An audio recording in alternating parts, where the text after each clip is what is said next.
Welcome to the real estate page. In this video, we're going to be walking through adding a cottage. First, click on Cottage. Next, input the address or the title you'd like to use for the cottage.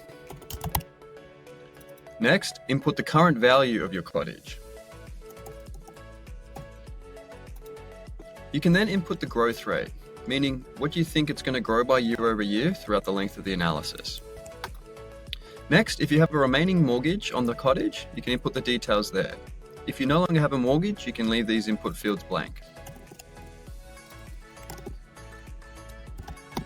Once you've added your mortgage details, you also have the flexibility to simulate paying lump sum payments in any given years to pay down your mortgage earlier. Or if this is already part of your plan, you can input the expected details.